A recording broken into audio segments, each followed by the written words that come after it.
Chad, Christy, Elizabeth, Jessica, Cindy, we all appreciate you joining us today. We're pleased to have a fantastic guest, particularly as the last few weeks have led to a lot of political changes, so the timing couldn't be better with Bob Stein, who is the Deputy Chief Economist of First Trust Portfolios.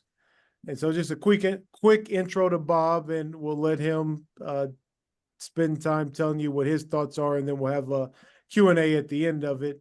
But Bob has spent several years in Capitol Hill working with the U.S. Treasury Department and the Senate Budget Committee. He's actually spent a couple of years as the chief economist for the Senate Budget Committee. So that the timing of that just works perfect for us.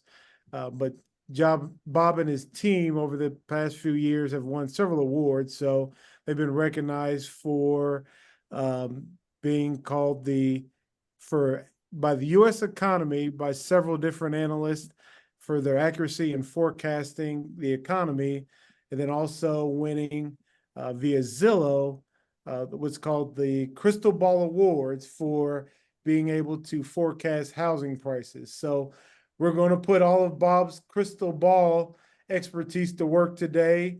And Bob, I'll let you take it from there, and we look forward to hearing what you have to say. My pleasure. Thank you very much for that kind introduction. So my name is Bob Stein. I'm with First Trust Advisors. We're an asset manager headquartered in Wheaton, Illinois. We also have smaller headquarters in Nashville, Tennessee, and in Austin, Texas. I'm coming in here to talk about the economy and politics. I want you to know up front, when I get to politics, and I will spend a while on that, I am not here to pontificate about what I personally want to see later this year. I'm going to talk about what I think will happen instead, whether I like it or not, or whether anyone else likes it or not, in addition to that. In terms of the U.S. economy, I still think we're headed for some economic trouble ahead. When I look at a deep inversion of the yield curve, where short-term interest rates are consistently higher than long-term rates, a condition we've had over the past year or so, a condition we're likely to continue to have at least until early next year, I think there's some economic problems ahead. When I say economic problems, it doesn't mean you have to run for the hills. It doesn't mean an Armageddon type recession, or even a recession at all. Okay, I think we might be in for just a prolonged period of slower economic growth. I think equities are overvalued. I do not think they're nearly as overvalued as they were in the year 2000 at the peak of the first internet boom. I don't think they're nearly as overvalued as they were going into the housing bust and the Great Recession and financial panic of 2008 and 2009. I think they're modestly overvalued. And what that means is that in the decade ahead, you'll probably earn less from equities than you normally would. And I think that's the major source of the problem in the stock market over the last week or so. I think equities are about 15% overvalued. Now, again, that doesn't have to unwind tomorrow or in the next week or even in the next year. So generally speaking, for retail investors, it's important to stick to your long-term plan. Talk to your financial advisor. They can help you do that. Now, that said, I think it would be worthwhile to be maybe a little less invested in stocks than you normally would be, despite the fact that many people think you should be more invested in stocks based on how they've performed over the last year. In terms of why we haven't hit a recession yet, I think one of the major reasons is that last year's federal budget was probably the most reckless budget of our lifetimes. Now, I know that may sound partisan, it may sound extreme. Let me explain. I spent 8 years defending the budgets under President Obama. I then spent 4 years defending the budgets under President Trump. None of those 12 budgets were the kind of budget I would have written had I been king of the world, but they weren't going to lead the country to record ruin. Last year's budget deficit was different. In terms of context, let's go back to the 1980s. In the 1980s, we had a president, Ronald Reagan, who was consistently criticized for running overly large budget deficits. And yet the largest deficit Reagan ever ran was in 1982, when it was 5.9% of GDP. Last year's budget deficit was 6.3% of GDP, even larger than the largest we ever ran under Reagan in the 1980s. But Reagan actually had an excuse in 1982. In fact, he had two excuses. One excuse is that he was fully funding the Pentagon during the height of the Cold War. But the more important excuse to me as a macroeconomist is that the average unemployment rate that year was 10%. The average unemployment rate last year, 3.6%. And yet the budget deficit was actually larger than it was 40 years before, even though the unemployment rate was almost as low as 1/3 of what it was 40 years before. That makes no sense. But it's even worse than what I just told you, and here's why. Because in the middle of last year, the Supreme Court decided to strike down a large part of Joe Biden's plan to forgive student loans. Now, that legal decision did not change the government's cash flow last year by 1 penny, literally not a penny. But it did allow the Department of Education to write up the value of its loan portfolio. They could reasonably estimate that in the future, more people would be paying their loans. And because of that, they got to write up the value of that loan portfolio. They did so in the amount of 1.2 percentage points of GDP. So even though that legal decision, that court decision, did not change the government's cash flow last year, it did allow for the government to include that 1.2 percentage points of GDP when calculating the budget deficit. Were it not for that change, the official deficit last year would have been 7.5% of GDP and not 6.3%. Dwarfing the largest deficit we ever had under Reagan. And here we were again in relative peace with an unemployment rate of 3.6%. Now, it makes perfect sense to run massive deficits when you're bombing the heck out of Japan and Germany, to run very large deficits when you are in the immediate aftermath of the Great Recession and financial crisis under Presidents Bush and Obama. It makes sense to run massive deficits during COVID lockdowns and the immediate aftermath of those lockdowns. It makes no sense when the unemployment rate is below 4%. But that's what we did last year. I think that expansion in the underlying deficit, even though we should have been running much smaller deficits instead, temporarily boosted economic growth. But even though the budget deficit is going to be massive for this year, it's not going to be as big as it was last year, at least in terms of the growth of the underlying deficit. And it's the growth of the underlying deficit that matters for economic growth in the short run. And so I believe that late this year, early next year, the chickens are finally going to come home to roost on that tightening of monetary policy we've experienced over the last 2 years. Hasn't happened yet, but I believe we're headed for it over the next 12 months. In terms of politics, here's the key thing to remember. Right now, depending upon the polling average you look at, it is basically an even race, or perhaps Vice President Harris is up slightly versus Donald Trump. But you also have to recognize where we were in the previous 2 cycles. Right now, we are about 90 days away, 90 days away from the election. In the past 2 cycles, in 2016 and 2020, Donald Trump was down by 7 points at that point in the cycle. 7 points in 2020, 7 points in 2016.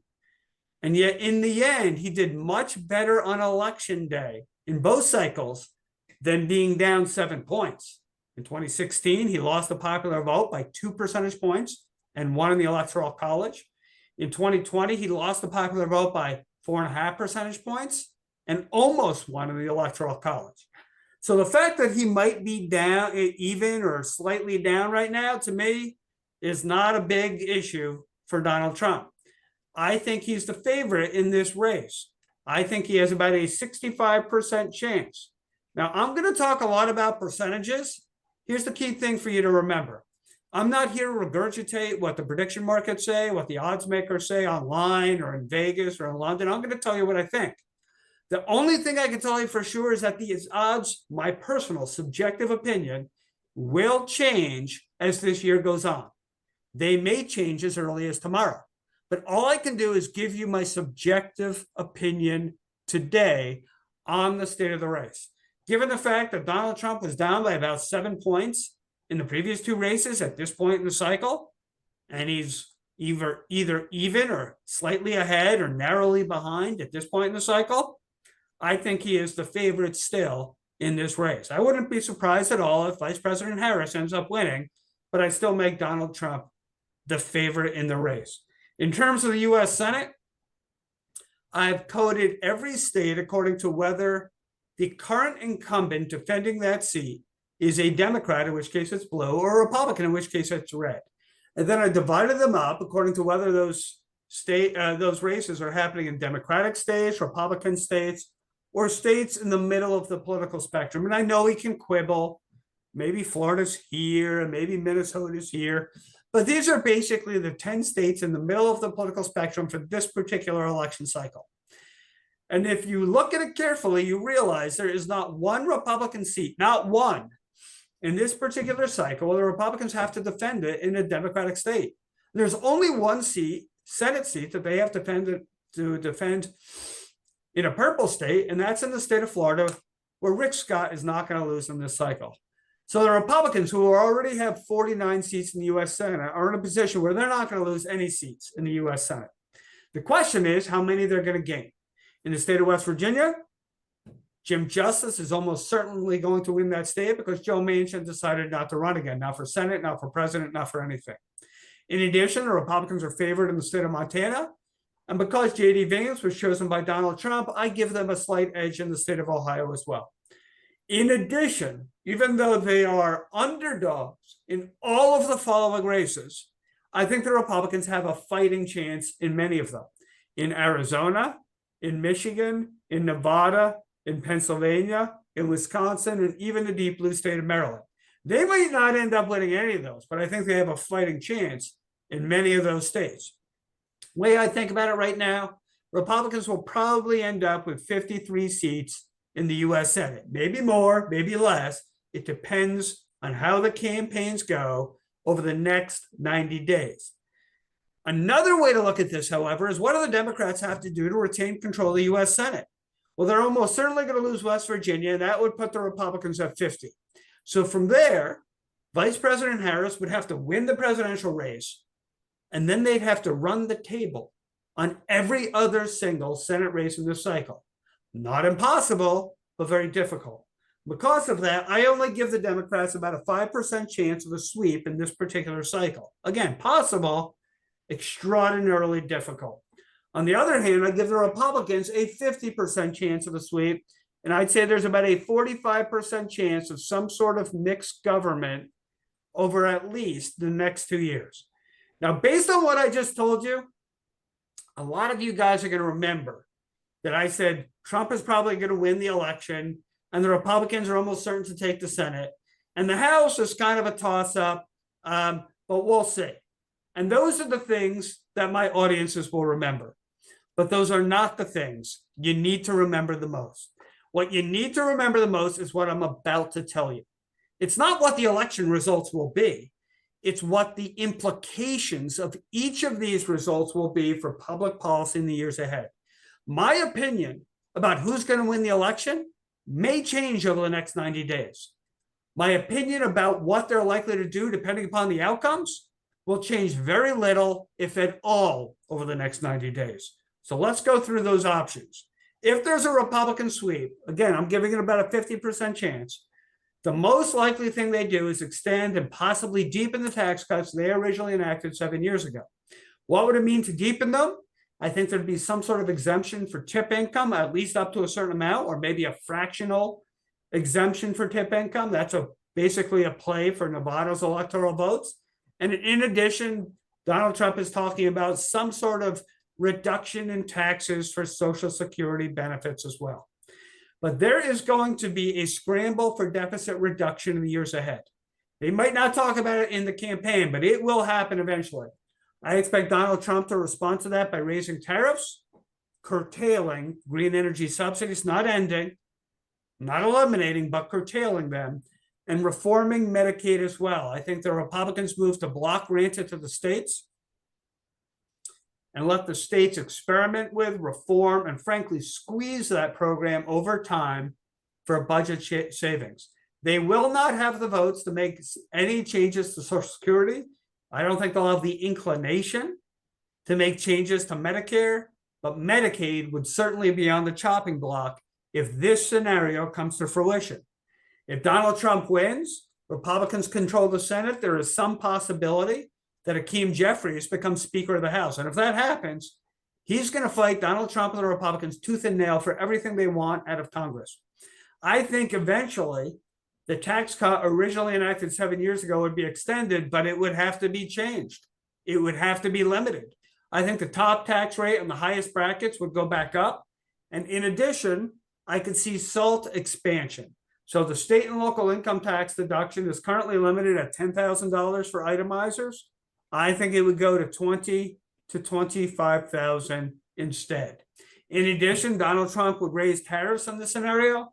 And I think there would be an important but arcane constitutional dispute about something called impoundment. Now, if you haven't heard of impoundment before, don't worry. Okay, that's normal. Almost nobody's ever heard of it. Basically, all presidents from Thomas Jefferson to Nixon would periodically impound funds. Congress would appropriate money to be spent, but the president would refuse to spend all of it. He would save the money and keep it at the Treasury Department.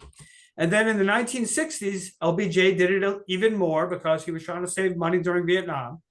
And in 1969, Dick Nixon gets elected and starts doing it even more because he's facing off against a Republican House and a Democratic House and a Democratic Senate.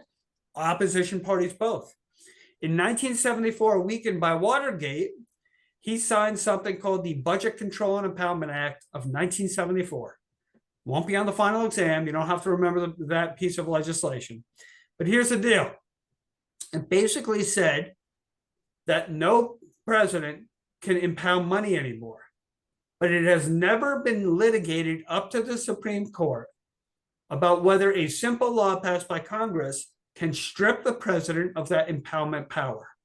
Given the current composition of the Supreme Court, I think there is some possibility the Supreme Court could rule that, in fact, the president still has that power of impoundment, that law was unconstitutional, was superseded by the Constitution, and that from that point going forward, both Trump and all future presidents would have the power to save money. Now, is this going to balance the budget? Not by a long shot.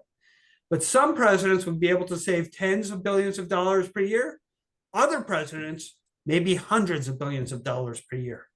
Another possible outcome is having Harris on top and a Republican Senate, in which case there is a 30% possibility. And I think what would happen to tax policy is already something we've seen before.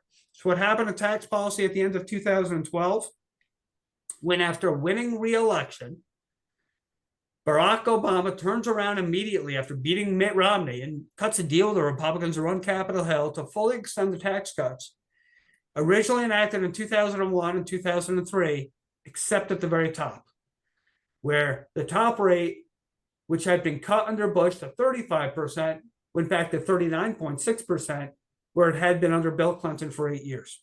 I think something similar happens in this 30% scenario. But this is also a scenario where there is little to no deficit reduction in the years ahead. Little to none.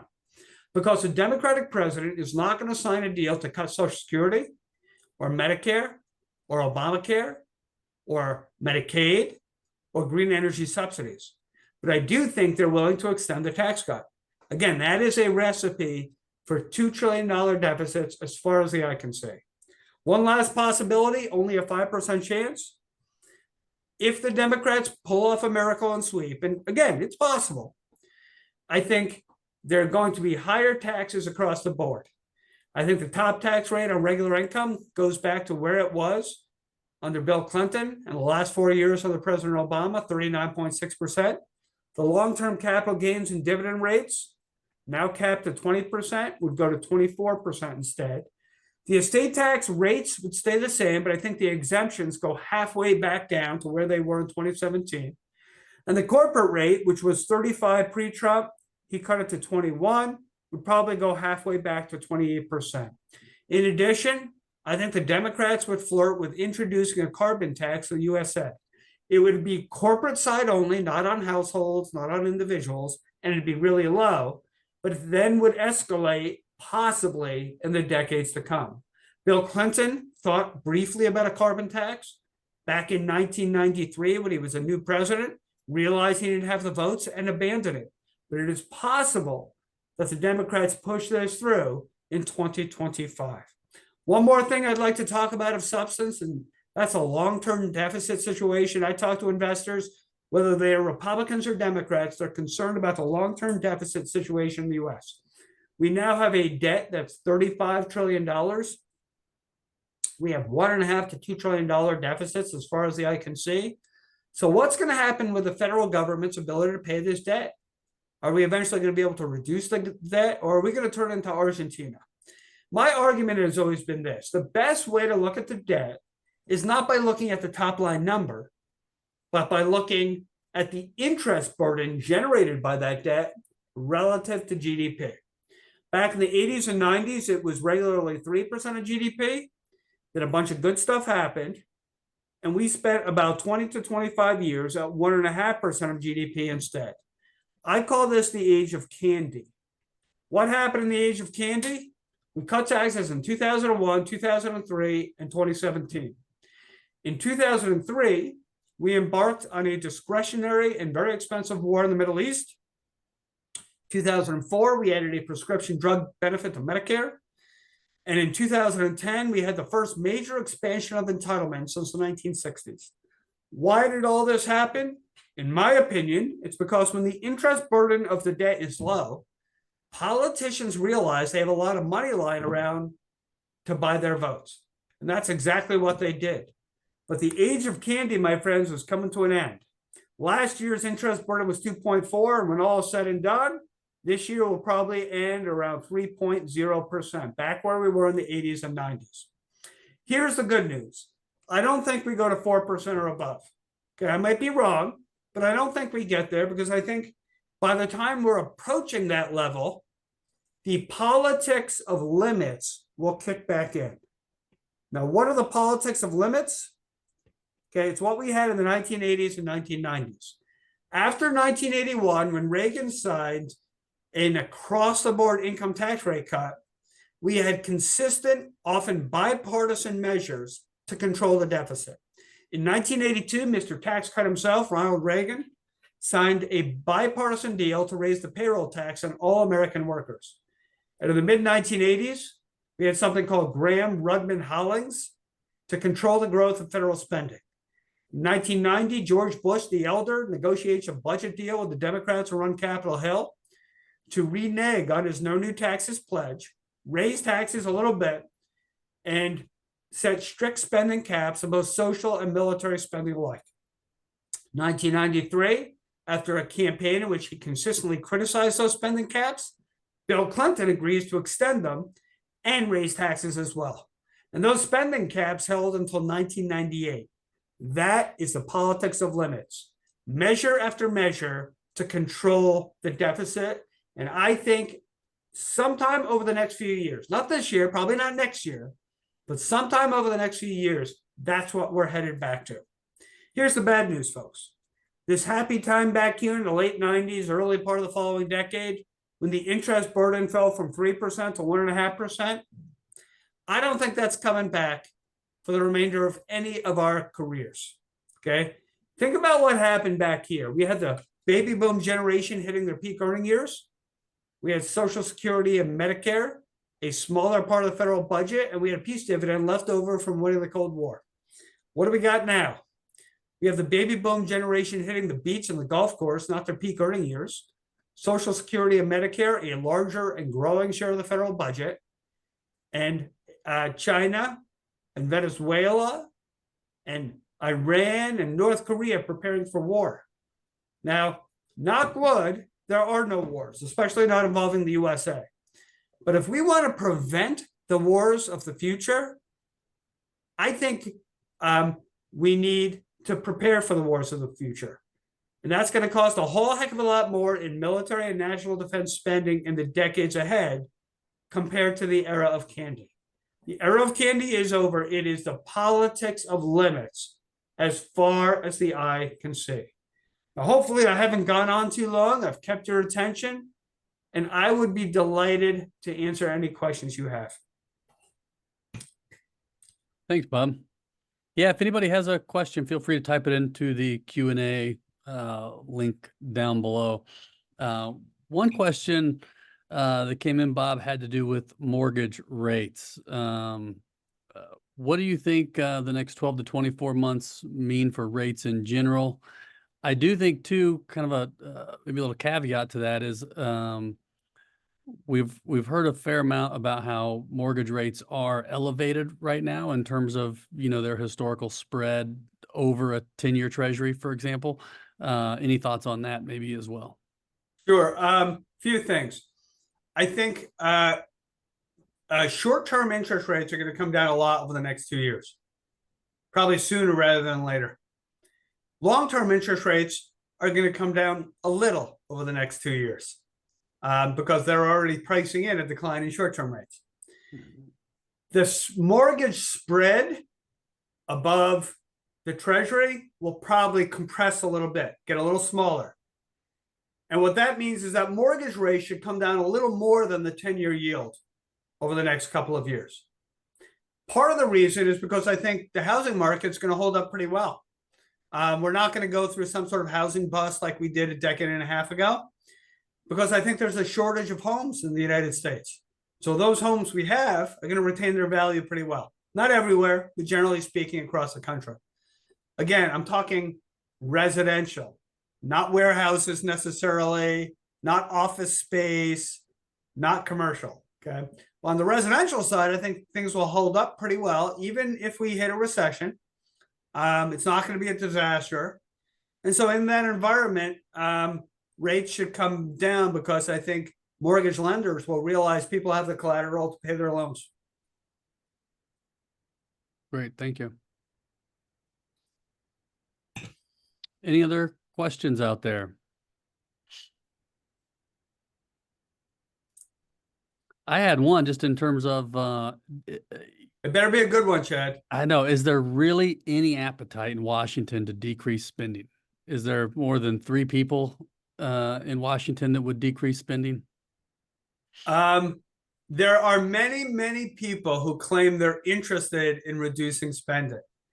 Some of them are sincere, okay, but not enough to make a difference, okay? Even if there are limits placed on the growth of spending, it's going to be stricter limits on the growth of spending, not on nominal spending.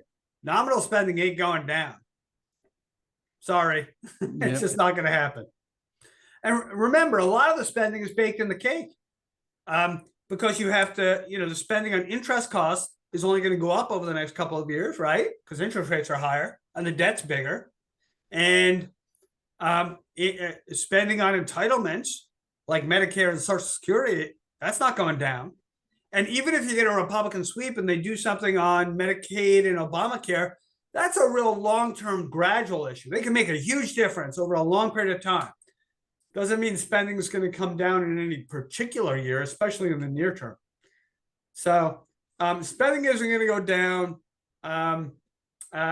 but hopefully eventually they enact some measures to reduce the deficit and control the growth of spending. You know, if inflation averages 2%, and I'm not saying it will, but let's say it does, and real growth is 2%, that means the economy, nominal growth is around 4%. And so if we could hold the growth of spending to that level or a little bit lower, then the size of government shrinks relative to the amount of goods and services we have. That's about the best you can ask for, Chad. Anything meaningful come out of this recent crypto conference that I know former President Trump spoke at, and there was a lot of, you know, chatter just about that was a little bit of a game changer, that you had some mainstream political figures there and speaking. I have to say I'm kind of a crypto agnostic. I've never owned it, don't intend to buy it. I'm not against it. I just don't understand it well enough and why it should hold up hold its value over time, even though it's increased substantially. Mm-hmm. I can't price it. I don't know how to.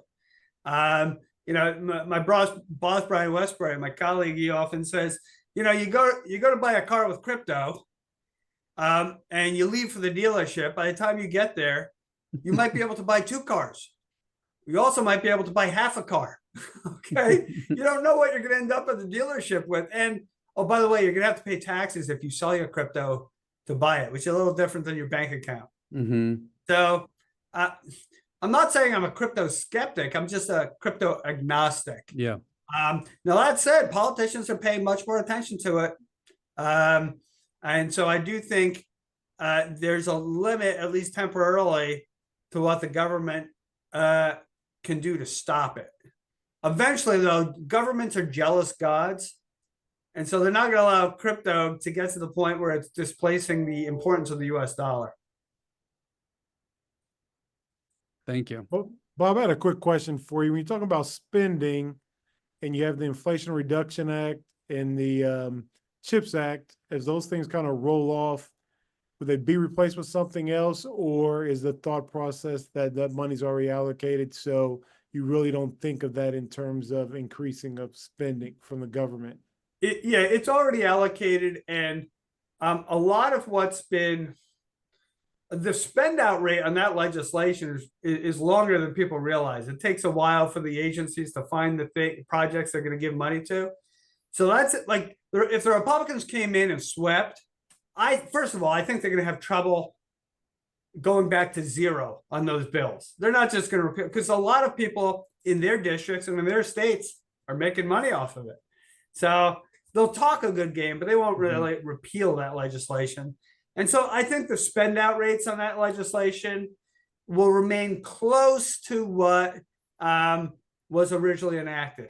They may pare them back cosmetically, but that's it. And by the way, they're going to be spending more on the military, right? So total net, you're not going to see some big reduction in spending. If you're a libertarian type, I'm not the person you want to listen to. Not because I disagree with you.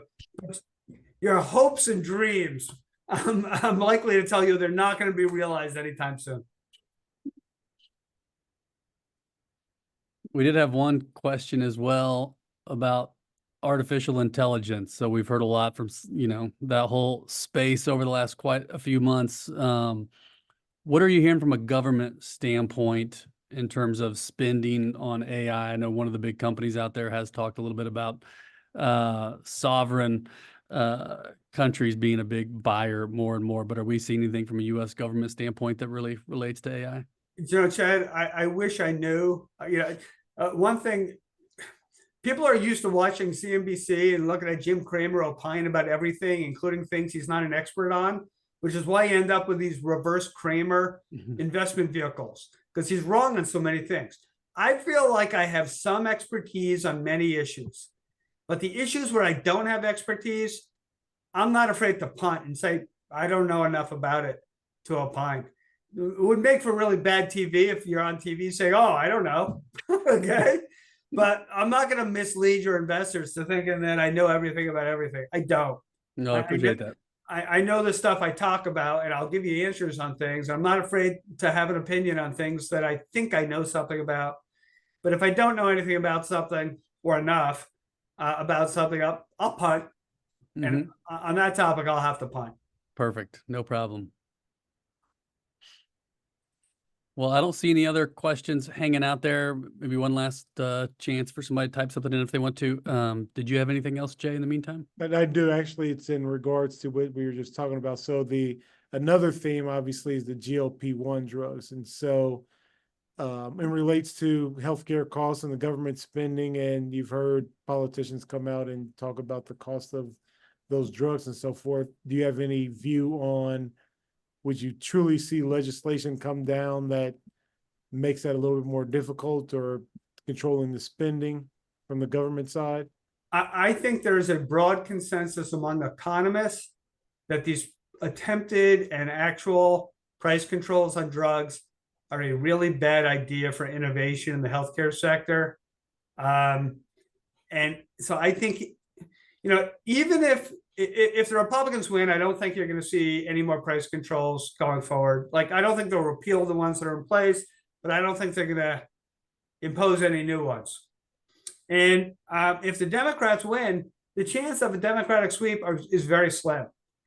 And even if they did sweep, it'd be a 50-50 Senate with the vice president breaking ties. So all the drug companies would have to do is pick off one Democrat, just one, to tie up that legislation. And just one, okay? And I think that can easily be done. Mhm. So I don't think you're going to see movement. You're going to see them hailing the measures they've already enacted, but not pushing. They may talk about new legislation to control prices, but not actually getting it done once they're in office. Remember the old, Bill Clinton ran on a prescription drug benefit in Medicare year after year after year in the 1990s. It didn't happen until 2004 under Bush. So the Democrats could run on more price controls on healthcare, whether it's a good idea or a bad idea. Okay, I won't talk about that at this point. They can run on it, but they're not actually going to get any further ones done anytime soon.